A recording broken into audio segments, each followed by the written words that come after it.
தமிழ் ஒரு நல் உலகிற்கு இனிய வந்தனம். இன்று திரைப்பட விமர்சனத்தில் அல்டிமேட் ஸ்டார் அஜித் அவர்கள் நடித்த விடாமுயற்சி திரைப்படத்தை காண இருக்கின்றோம். நீண்ட இடைவெளிக்கு பிறகு வந்திருக்கக்கூடிய திரைப்படம். அஜித் ரசிகர்கள் கொண்டாட்டத்தை திரையரங்கில் பார்க்க முடிந்தது. நாமக்கல் மாவட்டம் குமாரபாளையத்தில் மல்டிப்ளெக்ஸ் தியேட்டரில் சிஎஸ்எம்மில் இந்த திரைப்படத்தை கண்டோம்.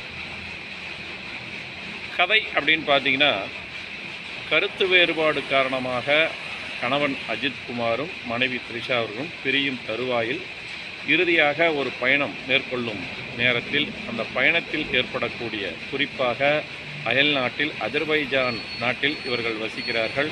அங்கே தேசிய நெடுஞ்சாலையில் பாதுகாப்பு இல்லாத ஒரு சூழலில் இவருடைய வாகனம் பழுது ஏற்பட்டு மனைவி பிரிந்து விடுகிறார். மனைவியை அர்ஜுன் அவர்களும் ரெஜினா கசாண்ட்ரா அவர்களும் ஆரவ அவர்களும் கடத்தி வைத்துக்கொண்டு இவரை மிரட்டி இவரிடமிருந்து பணம் பறித்து பிறகு எப்படி தனது மனைவியை இவர் மீட்டு வரவழைத்து வருகிறார் என்பதுதான் ஒரு புள்ளி திரைப்படம். ஆனால் திரைக்கதையில் அதை முடிந்தவரை சுவாரஸ்யமாக நகர்த்தியிருக்கிறார்கள். கதையில் புதுமை இல்லை என்றாலும் கூட காட்சி அமைப்பில், குறிப்பாக வெளிநாட்டில் அஜர்பைஜான் நாடு இந்த அளவிற்கு ஆபத்தானதா என்று எண்ணும் விதத்தில் கதையை சொல்லியிருக்கிறார்கள்.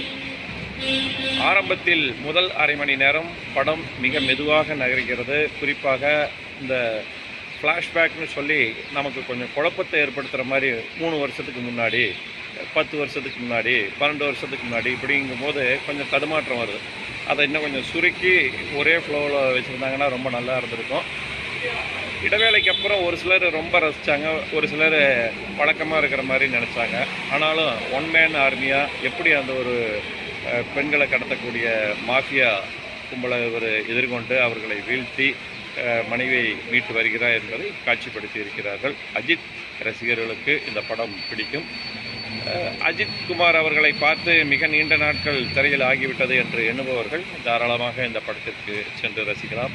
பின்னணி இசை நன்றாக இருக்கிறது. ஆனால் பாடல்கள் எதுவும் மனதில் கவர்ந்த விதத்தில் பதியவில்லை.